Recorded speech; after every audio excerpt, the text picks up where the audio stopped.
एक तरफ ब्रह्मोस, दूसरी तरफ मलक्का जल डमरू मध्य। एक तरफ चीन की बढ़ती ताकत, दूसरी तरफ भारत और इंडोनेशिया की बढ़ती दोस्ती। नमस्कार, मैं हूं निखिल वर्मा और आप देख रहे हैं पांचन। प्रधानमंत्री नरेंद्र मोदी के इंडोनेशिया दौरे को सिर्फ एक दौरा और विदेशी यात्रा समझने की गलती मत करिएगा, क्योंकि इस दौरे में जो फैसले हुए हैं उनका असर सिर्फ दिल्ली और जकार्ता तक नहीं रहेगा। इसका असर हिंद महासागर से लेकर और दक्षिण चीन सागर तक के और दुनिया के सबसे व्यस्त समुद्री रास्तों में से एक मलक्का जल डमरू मध्य तक दिखाई दे सकता है। भारत और इंडोनेशिया ने इस दौरे में 20 बड़े समझौते और घोषणाएं की हैं।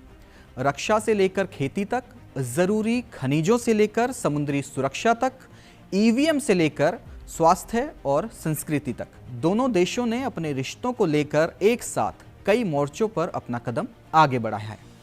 लेकिन इन 20 फैसलों में 3 ऐसे नाम हैं जो सबसे ज्यादा चर्चा में हैं। पहला ब्रह्मोस, दूसरा है अस्त्र और तीसरा है सबांग। और यहीं से इस कहानी का असली मतलब समझ में आता है। इंडोनेशिया भारत से BrahMos supersonic cruise missile system खरीदेगा।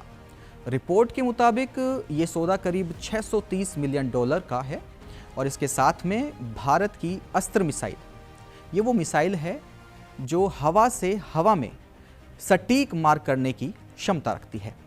इसको लेकर भी एक बड़ा समझौता यहाँ पर हुआ है।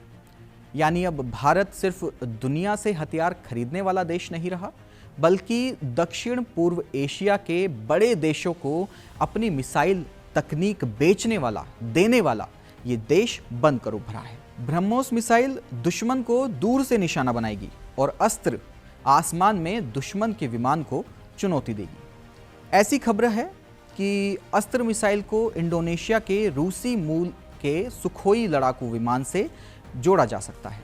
और खास बात यह है कि इस समझौते के बाद इंडोनेशिया भारत अस्त्र मिसाइल का पहला विदेशी ग्राहक बनने वाला है। ब्रह्मोस के मामले में कुछ ऐसा ही है। ये भारत की रक्षा निर्यात नीति के लिए एक बड़ी छलांग माना गया है। लेकिन कहानी सिर्फ मिसाइलों की नहीं है। नक्शा खोलिए, इंडोनेशिया की जगह को देखिए और फिर सबांग द्वीप पर एक नज़र डालिए। सबांग भारत के अंडमान निकोबार द्वीप समूह में से कुछ ज़्यादा दूर नहीं है और दुनिया के सबसे अहम समुद्री रास्तों में से एक मलक्का जल डमरू मध्य के बेहद करीब है। ये वही रास्ता है जहां से दुनिया का सबसे बड़ा समुद्री व्यापार गुजरता है और चीन की ऊर्जा आपूर्ति के लिए भी ये बेहद महत्वपूर्ण है। भारत और इंडोनेशिया सबांग पोर्ट से जुड़े सहयोग को आगे बढ़ाने पर काम कर रहे हैं। अगर यह सहयोग तेजी से बढ़ता है तो भारत को दक्षिण पूर्व एशिया के इस बेहद अहम समुद्री इलाके में रणनीतिक और व्यापारिक दोनों फायदे मिल सकते हैं।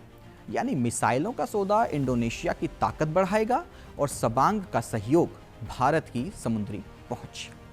चीन का नाम किसी समझौते में लिखा नहीं गया है, लेकिन रणनीतिक नक्शे पर उसकी मौजूदगी को नजरअंदाज नहीं किया जा सकता। दक्षिण चीन सागर में तनाव हो, हिंद महासागर में बढ़ती गतिविधियां हो या मलक्का के रास्ते पर निर्भरता, भारत और इंडोनेशिया दोनों के लिए समुद्री सुरक्षा अब पहले से कहीं ज्यादा जरूरी हो गई है। और शायद इसीलिए दोनों देशों की दोस्ती अब सिर्फ पुराने रिश्तों और संस्कृति की बात नहीं कर रही। अब इसमें मिसाइलें हैं, नौसेना है, बंदरगाह हैं, जरूरी खनिज हैं और सप्लाई चेन भी है। सवाल है कि भारत और इंडोनेशिया अचानक इतने करीब कैसे आ गए। लेकिन असल में ये कोई अभी हाल फिलहाल की दोस्ती नहीं है, ये अचानक नहीं हुआ है। भारत और इंडोनेशिया का रिश्ता हजारों साल पुराना है। रामायण और महाभारत की कहानियां आज भी इंडोनेशिया की संस्कृति में दिखाई देती हैं। दुनिया का सबसे बड़ा मुस्लिम आबादी वाला देश होने के बावजूद इंडोनेशिया के सांस्कृतिक जीवन में रामायण, संस्कृत और प्राचीन भारतीय सभ्यता की गहरी छाप है। आज का इंडोनेशिया नया है, लेकिन रिश्ते बहुत पुराने हैं। आधुनिक दौर में भी दोनों देश एक दूसरे के साथ में खड़े रहे हैं। भारत ने इंडोनेशिया की आज़ादी की लड़ाई का समर्थन किया। जवाहरलाल नेहरू और सुकर्णो के दौर में दोनों देशों ने उपनिवेशवाद के खिलाफ में आवाज उठाई। 1955 का बांगडुंग सम्मेलन और बाद में गुटनिरपेक्ष आंदोलन, इन सब ने भारत और इंडोनेशिया को एशिया और विकासशील देशों की दुनिया की एक बड़ी आवाज बनाया। कभी दोनों देश आज़ादी की लड़ाई में एक साथ थे, आज इंडो पैसिफिक की सुरक्षा में एक साथ खड़े हैं। मुश्किल वक्त में ये रिश्ता हमेशा से दिखाई दिया है, जैसे कि 2004 की विनाशकारी हिंद महासागर सुनामी के बाद में भारत ने इंडोनेशिया के लिए राहत और मदद भेजी। दूसरी तरफ इंडोनेशिया भी भारत को सिर्फ एक कारोबारी देश नहीं मानता, बल्कि लंबे समय का रणनीतिक साझेदार मानता है। हाल के वर्षों में ये रिश्ता और भी ज़्यादा तेजी से आगे बढ़ा। 2018 की बात करें तो दोनों देशों ने अपने रिश्ते को कॉम्प्रहेंसिव स्ट्रेटेजिक पार्टनरशिप तक पहुंचाया। 2025 में इंडोनेशिया के राष्ट्रपति प्रोबोवो सुबियांतो भारत के गणतंत्र दिवस समारोह में मुख्य अतिथि बने। उस यात्रा में रक्षा, समुद्री सुरक्षा, स्वास्थ्य, डिजिटल तकनीक और व्यापार को लेकर कई अहम बड़े फैसले किए गए थे।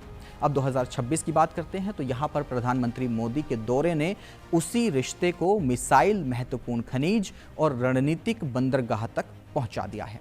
और फायदा सिर्फ सुरक्षा में नहीं है।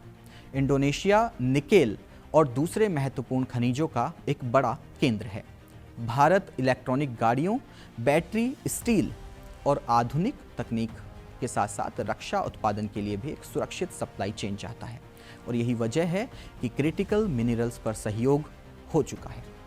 भारत की सेल यानी SAIL और इंडोनेशिया की क्राकटाउ स्टील के बीच में स्टेनलेस स्टील स्लैब उत्पादन के लिए संयुक्त उद्यम की योजना भी सामने आई है। दोनों देशों का व्यापार पहले ही काफ़ी बढ़ा है और 2024 और 25 में द्विपक्षीय व्यापार 28 अरब डॉलर से ज़्यादा रहा है। और Indonesia association of south east Asian Nations देशों में भारत के सबसे बड़े व्यापारिक साझेदारों में शामिल है। अब कोशिश ये है कि ये रिश्ता सिर्फ कोयले और पाम ऑयल खरीदने बेचने तक सीमित ना रहे, बल्कि रक्षा उत्पादन, स्टील, खनिज, तकनीक और सप्लाई चेन तक जाए। इस दौरे में EVM और चुनावी प्रबंधन को लेकर भी सहयोग महत्वपूर्ण है।